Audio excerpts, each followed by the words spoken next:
అందరికీ నమస్కారం. నేను మీ జయ. యాత్ర విశేషాలకు స్వాగతం అండి. ఇప్పుడు మీరు చూస్తున్న ఈ ప్రదేశము ఉజ్జయిన్లోని మరో శక్తిపీఠం హరసిద్ధిమాత ఆలయ ప్రాంగణం అండి. ఉజ్జయిన్ మహాకాళేశ్వరుడి దర్శనానికి వచ్చిన వాళ్ళు రోజంతా ఎక్కడ ఉన్నా కూడా సాయంత్రం 5:30 గంటలకల్లా ఈ ప్రదేశానికి చేరుకుంటారండి. దానికి కారణం ఈ హరసిద్ధిమాత అమ్మవారి ఆలయ ప్రాంగణంలో ఒక ప్రత్యేకమైన ఒక అద్భుతమైన హారతి కార్యక్రమం జరుగుతుందండి. మహాకాళుడి భస్మహారతికి ఎంత ప్రాముఖ్యత ఉంటుందో అంతే ప్రత్యేకత ఇక్కడ హారతికి కూడా ఉన్నదండి. ఇక్కడ హారతి జరుగుతున్నంతసేపు మనం కైలాసంలో ఉన్నామా అన్నంత గొప్ప అనుభూతి కలుగుతుందండి. హారతి అంటే మామూలుగా ఉండదండి. ఇక్కడ మీకు పెద్ద ఎత్తైన దీపపు సమిధులు కనిపిస్తున్నాయి కదా. ఎంత పెద్ద ఎత్తులో ఉన్న సమిధులకి ప్రమిదలన్నిటిలోనూ నూనె నింపి ఒత్తులు వేసి అన్నీ వెలిగించిన తర్వాత హరసిద్ధిమాత అమ్మవారికి హారతి ఇస్తారండి. ఈ హారతి కార్యక్రమం మాటలతో వర్ణించలేమండి. చూడటానికి 2 కళ్ళు సరిపడవండి, అంత అద్భుతంగా ఉంటుంది. ఇక్కడ జనాలను చూస్తే మీకు అర్థమయ్యే ఉంటుంది. అయితే ముందుగా మనము హరసిద్ధిమాత గురించి తెలుసుకుందామండి. దానికన్నా ముందు మీతో నేను ఒక విషయం షేర్ చేసుకోవాలండి. వీడియోలు తీయడము, ఎడిట్ చేయడము, యూట్యూబ్లో అప్లోడ్ చేయడము అంత ఈజీ అయితే కాదండి. నేను ఈ వీడియోల కోసం చాలా కష్టపడుతున్నానండి. వ్యూస్ అయితే అంతగా రావటం లేదు. ఒక వీడియోలు తీసి అప్లోడ్ చేయడం లేదండి. నేను ఏ క్షేత్రానికి వెళ్ళినా అక్కడ స్థల పురాణం కూడా మీకు వివరిస్తున్నాను. వీడియో అంతా ఒకసారి చూడండి. నచ్చితే లైక్ చేసి షేర్ చేయండి. సబ్స్క్రైబ్ చేసుకొని నన్ను సపోర్ట్ చేయండి, సరేనండి. ఈ తల్లిని ఒక్కసారి దర్శించుకుంటే ఆ ముగ్ధ మనోహర రూపాన్ని జీవితకాలంలో మనం మర్చిపోలేమండి. అంత అందమైన ముఖం అండి అమ్మవారిది. నిజంగా చాలా అందంగా ఉంటారండి. ఇంత అందము అమ్మవారికి ఎక్కడి నుంచి వచ్చిందో తెలియదు అనిపిస్తుందండి. అమ్మవారి నుంచి చూపు తిప్పుకోలేమండి. అలాగే అమ్మవారిని చూస్తూ ఉండాలనిపిస్తుందండి. ఇదిగోండి హరసిద్ధిమాత అమ్మవారిని దర్శించుకోండి.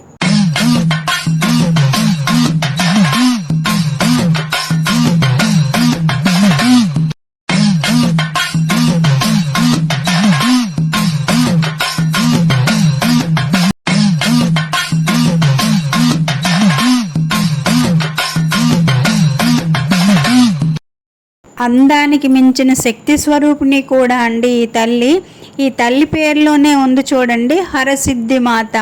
మన దుఃఖాలని, బాధల్ని అన్నిటినీ దూరం చేసి మన కోరికల్ని సిద్ధింపచేసే తల్లిగా 51 శక్తిపీఠాల్లో ఒకటిగా పేరుగాంచిన ఈ తల్లి ఆలయం మహాకాళ్ టెంపుల్కి 1 కిలోమీటర్ దూరంలోనే ఉన్నదండి. పురాణాల ప్రకారము ఈ భూమి మీద సతీదేవి యొక్క అవయవాలు పడిన ప్రదేశాలన్నీ ఎంతో పవిత్రమైనవిగాను శక్తిపీఠాలుగాను మనం పూజిస్తాం కదండి. అయితే ఈ ప్రదేశంలో సతీదేవి యొక్క చేతి ముడుకు భాగం పడిందటండి. అందుకని ఈ తల్లి 51 శక్తిపీఠాల్లో ఒకటిగా పూజలు అందుకుంటుంది. ఇక్కడ స్థల పురాణం ప్రకారము శ్రీకృష్ణుడు జరాసంధను వధించటానికి ముందు ఈ తల్లిని పూజించి విజయాన్ని సాధించటంతో అప్పటి నుండి హరసిద్ధిమాతగా ఈ తల్లి ప్రసిద్ధి చెందిందని చెప్తున్నారు. అయితే ఈ తల్లి పగలంతా గుజరాత్లోని, రాత్రి ఉజ్జయిన్లోనే నివాసం ఉంటుందని చెప్తారండి. ఈ అమ్మవారి ఆలయం మహాకాళ్ టెంపుల్కి 1 కిలోమీటర్ దూరంలోనే ఉంటుందండి. మహాకాళేశ్వర జ్యోతిర్లింగ దర్శనానికి 4వ నంబర్ గేట్ దగ్గరికి కానీ మనం వెళ్ళినట్లయితే ముందుగా ఈ సింహం సర్కిల్ వస్తుందండి. ఇక్కడే మహాకాళి కుండు, హరసిద్ధిమాత టెంపుల్ కూడా ఉంటాయండి. ఈ అమ్మకి ఇంకో ఇంట్రెస్టింగ్ స్టోరీ కూడా ఉన్నదండి. ఈ తల్లి ఉజ్జయిన్ రాజు సామ్రాట్ విక్రమాదిత్యుడి కులదేవతటండి. ఈయన ఈ తల్లికి మహాభక్తుడండి. ప్రతి సంవత్సరము కూడా హోమం చేసి తన శిరస్సును ఖండించి హోమకుండం ద్వారా ఆ తల్లికి సమర్పించేవాడట. అలా 11 సంవత్సరాలు విక్రమాదిత్యుడు తన తలని అమ్మవారికి సమర్పించాడటండి. హరసిద్ధిమాత కృప వల్ల విక్రమాదిత్యుల వారు కొత్త తలతో బ్రతికిపోయేవారట. విక్రమాదిత్యుల వారు హోమకుండంలో తన శిరస్సును సమర్పించిన ప్రదేశం ఇదేనండి. ఇక్కడ అమ్మవారు ఉగ్రరూపంతోనే ఉంటుందండి. ఈ ఆలయం భూగర్భంలో ఉంటుంది. ఇక్కడికి ఎవరిని వెళ్ళనివ్వరు. ఉదయాన్నే పూజారి గారు వెళ్ళి పూజ చేసి భోగం సమర్పించి వస్తారండి. ఇక్కడ చిన్న హోల్ లాగా ఉంటుంది అమ్మవారిని దర్శించుకోవడానికి. దానిలో నుంచి నేను వీడియో తీసానండి. విక్రమాదిత్యుడు అమ్మవారికి అర్పించిన తన తలల యొక్క పుర్రెలు ఇప్పుడు కూడా సింధూరం పూసి ఇక్కడే ఒక మూలన ఉన్నాయని చెప్తారండి. ఈ ఆలయం మరెక్కడో కాదండి, అమ్మవారి ఆలయ ప్రాంగణంలోనే దీపపు స్తంభాలు ఉన్నాయి కదా, ఆ పక్కనే ఉంటుందండి. ఇంకా దీపపు సమిధులను వెలిగించడం అయితే మొదలు పెట్టేశారండి. ఈ దీపాలను మనం కూడా వెలిగించుకోవచ్చండి, కాకపోతే ముందు రోజే మనం టికెట్ తీసుకోవాలి. అదిగుండి వాళ్ళు తీసుకున్నట్టున్నారు, వెలిగిస్తున్నారు. మన చేతికి అందినంత వరకు వెలిగించవచ్చండి. మనకి ఏదైనా తీరని కోరిక ఉంటే ఈ దీపాలను వెలిగించడం వల్ల ఆ కోరిక తప్పకుండా నెరవేరుతుందని నమ్ముతారండి. అందుకే ఈ దీపాలు వెలిగిస్తారు. టికెట్ వెల అయితే 2000తో మొదలవుతుందండి. ఆ తర్వాత మనం ఎంతైనా మన శక్తి కొలది ఇవ్వచ్చు.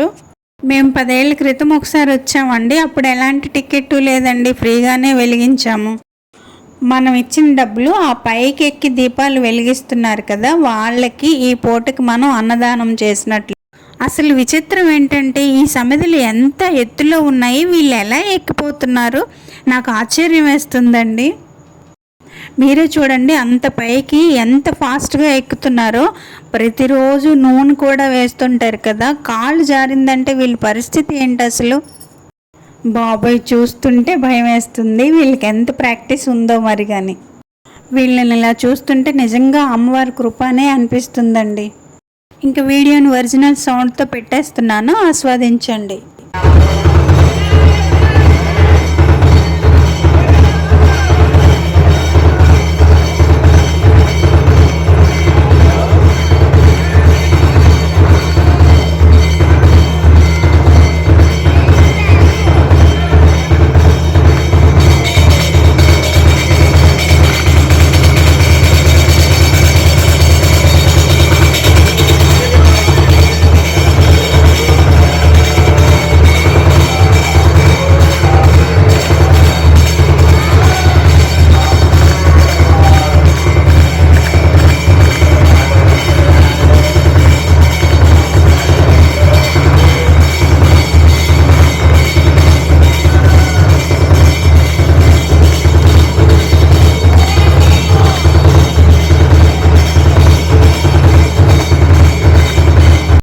అమ్మవారికి ఇచ్చే ఈ దీపపు హారతి మీకు ఎలా అనిపించిందో కామెంట్ చేసి చెప్పండి.